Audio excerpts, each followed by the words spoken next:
요즘에 집값 뭐 반등했다 이런 기사들도 여기 슬금슬금 나오고 있죠. 그 데이터가 언제 데이터냐? 보통 한 달쯤 전 데이터죠.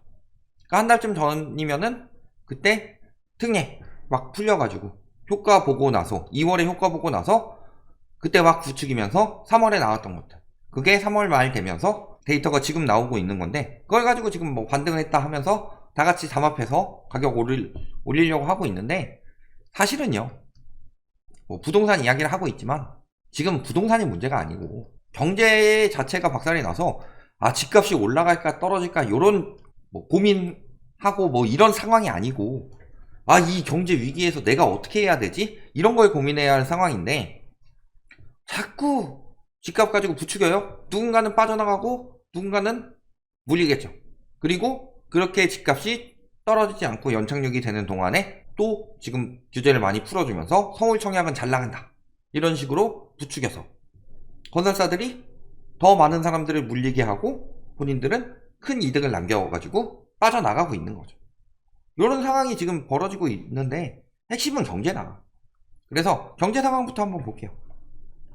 자, 경기 침체 이 이야기는 많이 들었죠. 세계 경제 성장률은 작년 7월 기점으로 큰 폭의 변화가 없는 와중에 한국의 경제 성장률만 계속 하향 조정을 하고 있다. 전망이. 그렇게 되는 이유는 무엇 때문이에요? 핵심은 한국 경기가 굉장히 침체될 수밖에 없는 상황이기 때문이죠.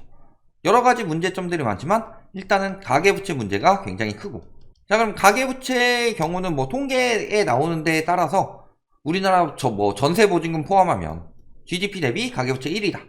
전세보증금을 빼더라도 2위라고 나오는 데도 있고 3위라고 나오는 기사들도 있어요. 그런데 요 2위, 3위 하는 곳들이 보면은 저기 호주 같은 나라들이에요. 우리보다 위에 있다는 데가. 근데 문제는 그런 나라들은요, 복지가 굉장히 잘 되어 있기 때문에요, 젊을 때 빚을 많이 지고 노후에 복지를 많이 혜택을 받는 그런 나라들이죠. 근데 우리나라는 어때요? 젊을 때 빚을 많이 지고 노후에도 빚이 많고 이런 악순환이 돌아가고 있는 거죠. 그러니까 해결이 안 되는 거예요. 가계부채 문제도 큰데 결국에는 지금 보면 연금 고갈된다. 연금이 왜 빨리 고갈이 되겠어요? 내수 경제가 안 도는데. 내수 경제가 안 도니까 세금이 깎이는 거예요. 지금 뭐 법인세 인하에서 떨어졌다 이런 이야기도 저희가 뭐 드리고 있긴 하지만, 결국에는 법인세 인하한 것보다 경기가 안 좋아서 기업들에서 세금을 못 내는 것도 굉장히 크죠. 거기서 세수 감소되는 게 굉장히 크고.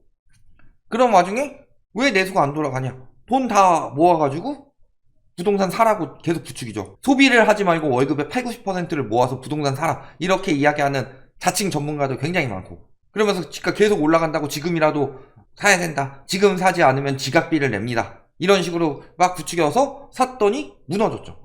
그러면은 사고 난 뒤에는 계속 빚 갚느라고 또 돈이 없어요. 그러다가 무너지고 나면요, 자산 날려서 돈이 없어요. 이런 악순환이 계속 돌고 있으니까 내수 경기가 계속 침체가 되는 거고, 여기서 더 큰 문제는 우리나라는 앞으로 인구 감소가 굉장히 가파르게 진행되면서 고령화가 심화되죠. 그러면은 지금 2030들이 한번 박살이 나요? 노후 때 어떻게 되겠어요? 훨씬 더 줄어든 인구로 인해서 부양비는 없을 테고 복지는 더욱 안 될 텐데, 이런 부분들을 봐야 돼요. 우리나라가 부동산 문제로 가계부채가 폭등하면서, 가계부채 리스크 있죠? 그 다음에 부동산 리스크 있죠. 부동산 리스크 세계 역대급으로 가장 큰 나라가 우리나라입니다. 부동산 거품이 굉장히 심하죠. 그 다음에 뭐 자영업자 리스크, 무역 적자 리스크, 여러 가지 리스크들이 굉장히 커지고 있기 때문에, 그러니까 우리나라는 기축통화국도 아닌데 미국 따라서 못 올리죠. 물가 리스크도 있어요. 이런 상황이다. 그러면서 지금 4월에도 무역 적자가 이어지고 있다고 합니다. 그래도 감소 추세지 않냐? 4월은 아직 20일까지입니다. 벌써 1, 2, 3, 4월 1월에 워낙 크게 해먹긴 했죠. 지금 지난해 전체의 55%를 넘어갔다, 무역 적자가. 1분기 조금 넘게 지났는데, 그러면은 상반기 내에 작년 무역 적자만큼 또 나올 수가 있어요. 우리나라 무역 적자가 이렇게 심했던 적이 언제 있었냐? 없었어요. 한 번도 없었어요. 글로벌 금융위기 때 1년 무역 적자 났었는데 그때보다 작년에 이미 넘어섰고, 그거는. 그 다음에 IMF 때는 경제 규모가 작았기 때문에 외환 리스크가, 무역 적자 나면서 외환 리스크가 굉장히 터졌지만 몇 년째 나면서, 근데 그때 몇 년치 모아놓은 것보다 작년 한 해에 더 많이 터졌는데 올해는 작년보다 더 심할 것 같더라. 이런 것들이 보이고 있죠. 그 다음에 이런 상황으로 인해서 기업 도산이 늘어납니다. 자, 신기한 건요.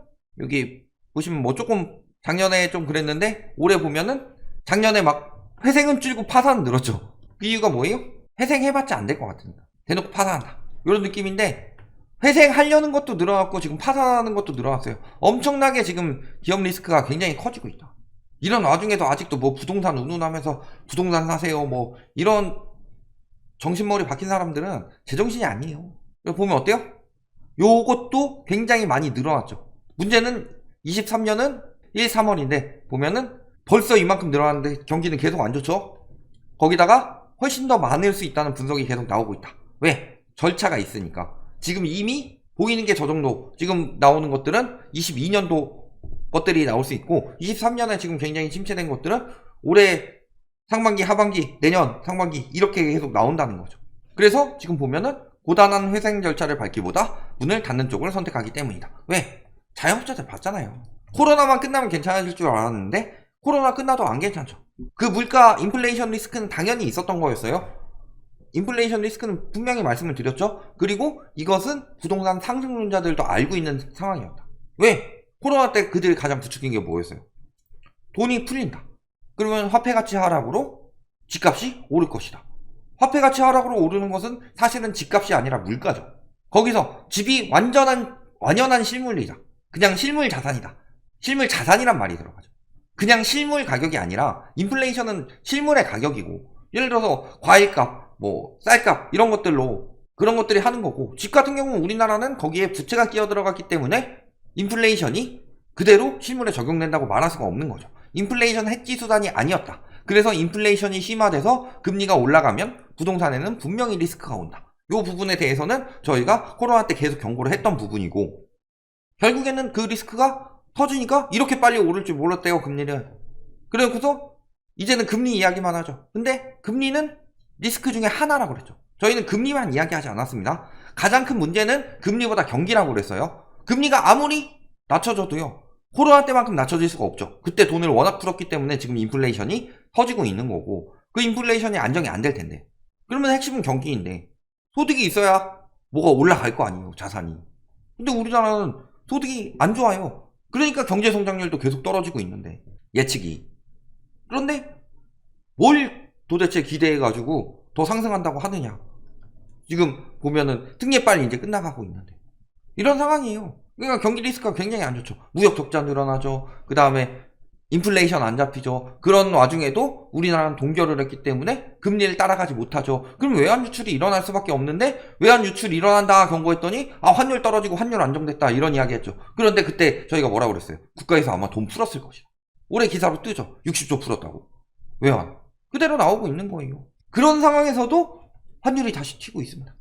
슬금슬금. 보시면은 연초에 잡아놔서 1200원대까지 떨어졌는데 여기까지 1300원 수준으로 다시 올라갔다 왔다 갔다 하면서 조금씩 올라가고 있는 게 보이죠. 리스크가 커지고 있다는 소리예요. 외국인 자본들이 떠나가고 있다는 소리고.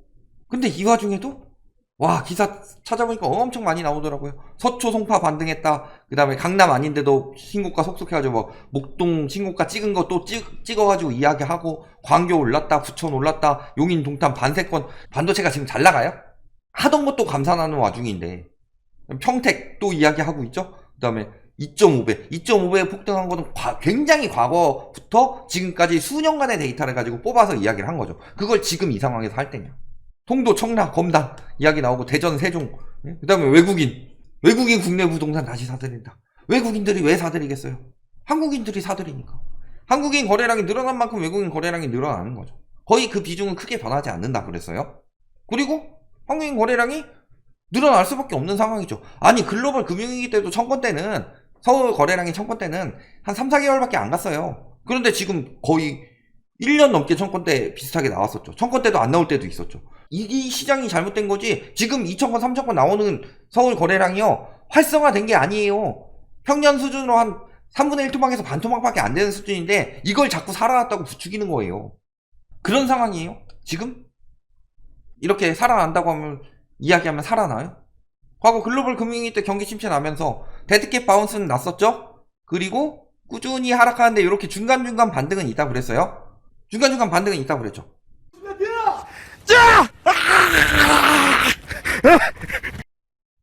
이렇게 으악 덜컹 막 이런 식으로 덜컹덜컹 하면서 중간중간에 일시적인 반등은 나올 수 있어도 떨어지는 건 계속 저렇게 떨어진다 그랬죠. 그런 상황이에요. 경기 침체가 시작되면은 부동산에 돈이 몰릴 수가 없는 상황이다. 왜? 자, 내가 공장을 운영하고 있어요. 자영업을 하고 있어요. 경기가 안 좋아서 소득이 줄어들어요. 그래도 직장인들이라면 그나마 자리 보전한 정도면 괜찮죠. 어쨌든 간에 잘리지만 않으면 내가 버리는 그대로 유지가 되니까. 그런데 사업하는 사람들은 어때요? 혹은 무리하게 대출받은 사람들은 어때요? 삶이 점점 더 팍팍해지는 거예요. 금리 올라가는 것도 둘째치고, 금리 올라가서 비소비 지출 늘어나고, 그 다음에 물가 올라가서 소비 지출 늘어나죠. 그런데 문제는 내수가 안 도니까 돈이 안 벌려요. 물가가 올라가서 내가 기본적으로 사용하는 비용은 더 늘어나는데 사람들은 더 안 사 먹어요. 그러면 손실이 더 크죠. 그러면은 그거는 그 사업을 하면서 그 사업을 하는 사람들이 지금 감당하고 있죠. 그런데 왜 건설사만은 미분양을 사준다 그래요? 원가에? 이런 것들이 굉장히 잘못됐고, 이렇게 경기가 침체되면 어떻게 돼요? 먹고 살기 힘듭니다. 뭐 당시 과거 침체 때도 보면은 2012년이면은 글로벌 금융위기 터지고 저축은행 사태 터지고 그 다음에예요. 저축은행 사태 다음에죠. 그러니까 어느 정도 완전히 최악의 위기일 때 지났을 때도 불구하고 막 이런 것들이 계속 올라가고 있죠. 먹고 살기 힘드니까, 팍팍하니까. 엔겔 지수가 올라가는 이유는 두 가지죠. 첫 번째는 식품 가격이 무섭게 올라가는 거. 그리고 두 번째로 이 와중에 소득이 그걸 따라가지 못하는 거. 경제적 손실이 계속 커져요. 지금 상황이 딱 그렇고. 손실이 계속 커지면 어떻게 돼요? 내가 원래 한 3천만 원은 벌어야지 그래도 유지가 돼요. 연 3천만 원 정도. 근데 연 3천만 원을 못 번다든지, 아니면 연 3천만 원으로 살 수 있었는데, 유지를 할 수 있었는데 물가가 너무 오르고 금리가 너무 올라서 한 4천만 원은 벌어야 된다든지. 근데 난 3천만 원밖에 또 안 나오고, 이런 상황이죠. 그러니까 그 전에는 막 3천만 원이면 살면은 나는 한 5천만 원 벌고서 3천만 원 쓰고 한 2천만 원을 투자를 해요. 부동산 같은 걸 사죠. 그때 막 사놓고 그런 게 되는데, 여기서 안 돼요. 갑자기 씀씀이는 4천으로 늘어나야 되는데 갑자기 버는 돈이 한 2천까지 떨어져 버려요. 손실? 버틸 수가 없죠. 그러니까 결국에는 그때부터 팔기 시작하는 거예요, 자산을. 왜냐면 먹고 살기 위해서. 살아남기 위해서는 자산을 팔아서라도 버텨야죠. 뭐 과거 전쟁 뭐 드라마나 영화 같은 거 보면은 어디서 나왔는지 모르겠는데 말 타고 기마병이 세죠? 그래서 기마병 말에다가 투자해가지고 내가 기마병이 돼서 엄청 잘 싸우고 있는데 포위가 돼가지고 굶어 죽게 생겼어요. 그러면은 그래도 난 이 말을 끝까지 유지할 거야가 아니라 그 말을 잡아서라도 일단 살아남아야 될 거 아니에요.